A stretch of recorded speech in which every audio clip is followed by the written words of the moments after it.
Guys एक और धमाकेदार वीडियो में आपका स्वागत है। आज की इस वीडियो में कक्षा 12वीं भौतिक विज्ञान प्री बोर्ड परीक्षा के पेपर का कंप्लीट सॉल्यूशन, सटीक और right answer physics Hindi YouTube channel पर सबसे पहले प्रोवाइड कराने वाले हैं। तो गाइस वीडियो को लाइक कर देना, शेयर कर देना, चैनल पर पहली बार आए सब्सक्राइब करके बेल आइकन जरूर दबा देना। देखिए गाइस यहाँ पर आपको सबसे पहले पेपर दिखाई दे रहा है। इस पेपर में कुल मिलाकर के 19 क्वेश्चन पूछे गए हैं। तो मैं गाइस टोटली सभी 19 के 19 प्रश्नों का रिटन सॉल्यूशन आपको प्रोवाइड कराने वाला हूं। कुछ इसी तरीके से आपको अपनी आंसर बुक में सभी क्वेश्चंस के आंसर लिखने की जरूरत है। तो गाइस ज्यादा टाइम वेस्ट न करते हुए फटाफट से मैं आपको सभी क्वेश्चंस का आंसर बताता हूं। तो पहला क्वेश्चन यहां पर ऑब्जेक्टिव क्वेश्चन है, जिसमें टोटल 6 क्वेश्चन पूछे गए हैं। तो पहले क्वेश्चन में F बराबर EQ आएगा। दूसरे क्वेश्चन का ऑप्शन नंबर सी सही है। तीसरे क्वेश्चन का ऑप्शन नंबर बी, चौथे क्वेश्चन का ऑप्शन नंबर डी, पांचवें क्वेश्चन का ऑप्शन नंबर बी, छठवें क्वेश्चन का ऑप्शन नंबर ए और सातवें क्वेश्चन का option number D right answer है। तो इसको फटाफट से नोट कर लो, स्क्रीनशॉट ले लो। इस तरीके से आपको टिक लगाना है। इसके बाद चलते गाइस दूसरे क्वेश्चन की तरफ, जिसमें आपको आंसर दिखाई दे रहे होंगे गाइस दूसरे क्वेश्चन के। तो इसमें पहले क्वेश्चन में आपको अनंत लिखना है, दूसरे क्वेश्चन में 90 डिग्री आएगा, तीसरे क्वेश्चन में अवरक्त आएगा, चौथे क्वेश्चन में पराबैंगनी तरंग आएगा, पांचवें क्वेश्चन में घट जाएगी ये आएगा, छठवें क्वेश्चन में प्रकाश का व्यतिकरण आएगा और गाइस सातवें क्वेश्चन में इन्वर्टर आएगा। तो आपको यहां पर दूसरा क्वेश्चन भी हमने कवर कर दिया है। इसके बाद फटाफट से हम बढ़ते हैं क्वेश्चन नंबर 3 की तरफ।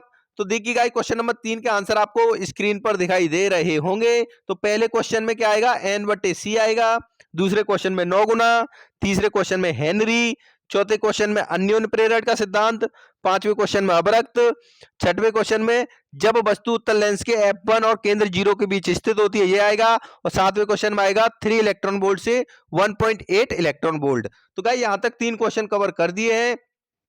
इसके बाद देखते हैं हम चौथे क्वेश्चन के आंसर। तो चौथे क्वेश्चन में पहले क्वेश्चन में आपका IR से मिलान होगा, दूसरा क्वेश्चन है ओमेगा एल से मिलान करना है आपको, तीसरे क्वेश्चन को आपको ध्रुवण से मिलान करना है। इसके बाद देखिएगा चौथा क्वेश्चन वो प्रकाश का प्रकीर्णन से मिलेगा, पांचवा क्वेश्चन प्रकाश विद्युत प्रभाव से मिलेगा और छठवां क्वेश्चन मिलेगा वो भी प्रकाश विद्युत प्रभाव से। तो इसके बाद लास्ट का ये सातवां क्वेश्चन वो किससे मिलेगा, 1/ओमेगा c। तो इस तरीके से आपको ये सही मिलान करने हैं। इसके बाद गाइस यहां से हम क्वेश्चन को स्टार्ट करते हैं। क्वेश्चन नंबर 6वें का आंसर आपको स्क्रीन पर दिखाई दे रहा होगा। यानी यदि किसी चालक का ताप तथा अन्य भौतिक अवस्थाएं न बदलने पर प्रतिरोध नियत रहे, चाहे चालक के सिरों के बीच कितना भी विभवांतर हो, तब उसे ओमीय प्रतिरोध कहते हैं, जैसे तांबे का तार अथवा पारा। इतना ही लिखने की जरूरत है। क्वेश्चन नंबर 7वें का, तो बच्चों आपको भी आते हैं पढ़ाई में डाउट्स, घबराइए मत, क्योंकि डाउट नट आपके साथ है ना। चाहे आपका डाउट कैसा भी हो, कहीं से भी हो, उस डाउट का फोटो खींचो, क्रॉप करो, तुरंत वीडियो सॉल्यूशन आपको मिल जाएगा डाउटनट ऐप पर। फ्री में पूछिए, आपके अनलिमिटेड सवालों का सॉल्यूशन डाउटनट ऐप पर आपको मिल जाएगा। चाहे आपका सवाल क्लास 6वीं से लेकर 12वीं तक का हो, IIT JEE नीट या फिर CBSE यूपी बिहार राजस्थान या फिर अदर बोर्ड का हो, चाहे कोई भी सब्जेक्ट हो, physics chemistry math biology science, सबका सॉल्यूशन मिलेगा आपको डाउटनट ऐप पर। साथ ही डाउटनट ऐप पर चल रही है class 9 to 12 IIT JEE NEET की लाइव क्लासेस, जिनसे पढ़कर इंडिया के सभी बच्चे रैंक 1 लेकर के आ रहे हैं। तो देर किस बात की, लिंक डिस्क्रिप्शन में जाइए, डाउनलोड कीजिए डाउटनट ऐप को। आंसर आपको दिखाई दे रहा होगा यहाँ पर। यानी साइक्लोट्रॉन इस तथ्य पर आधारित है कि जब एक आवेशित कण एक समान चुंबकीय क्षेत्र में लंबवत गति करता है तथा विद्युत क्षेत्र द्वारा लगातार त्वरित होता है, तो वह बढ़ती हुई त्रिज्या के सर्पिलाकार पथ का अनुसरण करता है तथा उसकी चाल है वो लगातार बढ़ती चली जाती है।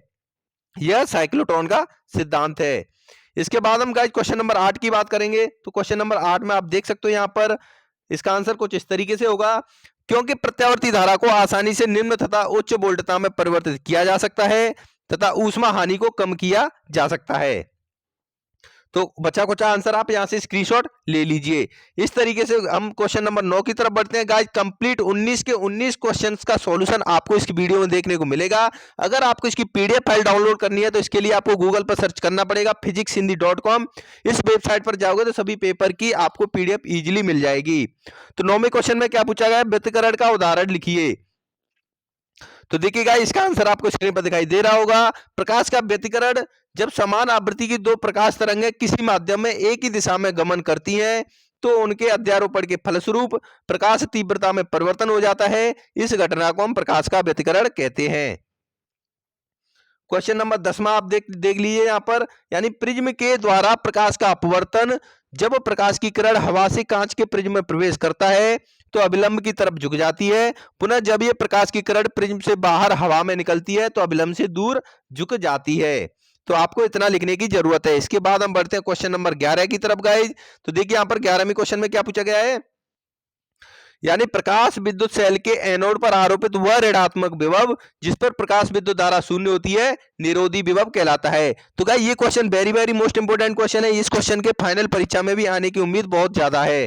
इसके बाद हम देखते हैं गाइस क्वेश्चन नंबर 12 को, जिसमें देखिए एक पी टाइप सेमीकंडक्टर में आवर्त सारणी के तृतीय समूह तत्व को डोपिंग तत्व के रूप में जोड़ा जाता है, जबकि एन टाइप में बी समूह तत्व डोपिंग तत्व है।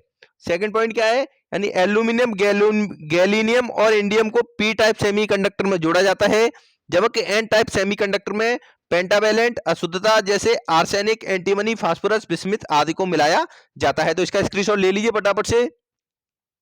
इसके बाद गाइस देखिए क्वेश्चन नंबर 13 की बात करें तो कुछ इस तरीके से होगा, यानी विद्युत धारा का मान अपवाह वेग के समानुपाती होता है। प्रतिरोधी पदार्थों में अपवाह वेग आरोपित बाह्य वैद्युत क्षेत्र के समानुपाती होता है, जहां वीडी कुछ इस तरीके से आपको लिख रहे हैं, जिसको हम अनुगमन वेग भी कहते हैं। इसके बाद गाइस क्वेश्चन नंबर 14 का और क्वेश्चन कुछ इस तरीके से, ये न्यूमेरिकल है, आपको सॉल्व करना पड़ेगा। चलिए फटाफट से अभी आप इसका स्क्रीनशॉट ले सकते हो। 14वें क्वेश्चन का न्यूमेरिकल आपने सॉल्व कर लिया। इसके बाद बढ़ते हैं हम 15वें क्वेश्चन पर। यहाँ पर गाइस आपको साइक्लोट्रॉन की कार्यविधि लिखनी है। तो ये 4 नंबर का क्वेश्चन है, तो थोड़ा कार्यविधि इसकी बड़ी हो जाएगी, तो इतने का स्क्रीनशॉट ले लीजिए। इसके बाद आपको क्वेश्चन नंबर 16वां देखिए, ये न्यूमेरिकल है। क्वेश्चन नंबर 16वां का आंसर आप यहाँ पे देख पा रहे होंगे, तो इसका स्क्रीनशॉट ले लीजिए। ये न्यूमेरिकल का ये भी क्वेश्चन सॉल्व हो गया। इसके बाद हम देखिए यहाँ पर क्वेश्चन नंबर 16वां खत्म हो चुका है। अब देखिए क्वेश्चन नंबर 17वां, नैंड गेट, नॉर गेट, और गेट से प्राप्त कैसे करोगे। तो इसके लिए आपको डायग्राम बनाना पड़ेगा। पहले आपको इतना लिखने की जरूरत है। तो डायग्राम हम यहाँ पर देखेंगे, ये रहा आपका डायग्राम, नैंड लॉजिक गेट। ठीक है, इसका स्क्रीनशॉट ले लीजिए फटाफट से। इसके बाद हम थोड़ा सा पीडीएफ में आगे की तरफ बढ़ेंगे, जिसमें देखिए क्वेश्चन नंबर 18 में पूछा गया है, विद्युत द्विध्रुव के कारण उसकी निरक्षीय रेखा पर स्थित विद्युत क्षेत्र की तीव्रता ज्ञात करनी है। ये एक फॉर्मूला है, डेरिवेशन है। तो इसके लिए आपको देखिए कुछ इस तरीके से बनाने की जरूरत है। तो इसमें ये वाला तो डायग्राम पहले आपको बनाना है, इसका स्क्रीनशॉट ले लो। गाइस अगर आपको इसकी पीडीएफ फाइल डाउनलोड करनी है तो गूगल पर सर्च करना physicshindy.com, इस वेबसाइट पर जाना, सारी की सारी पीडीएफ आपको इजीली मिल जाएंगी। किसी भी सब्जेक्ट का पेपर आपको डाउनलोड करना वो मिल जाएगा सॉल्यूशन के साथ में। डायग्राम बनाने के बाद आपको इतना लिखने की जरूरत पड़ेगी। उसके बाद आपको लास्ट में ये लिखना है। तो इस तरीके से गाइस यहाँ पर टोटल हमने 19 के 19 क्वेश्चन को सॉल्व कर दिया क्लास 12th फिजिक्स का। और आपको कौन से पेपर का सॉल्यूशन चाहिए तो हमें कमेंट करके अवश्य बताना। हम ट्राई करेंगे, कोशिश करेंगे जल्द से जल्द उसी सब्जेक्ट का सॉल्यूशन लेकर के आए। और गाइस पूरे यूट्यूब पर संस्कृत का पेपर का सॉल्यूशन आपको कहीं नहीं मिलेगा। फिजिक्स हिंदी यूट्यूब चैनल ने सबसे पहले संस्कृत के पेपर का भी सॉल्यूशन आपको प्रोवाइड कराया है।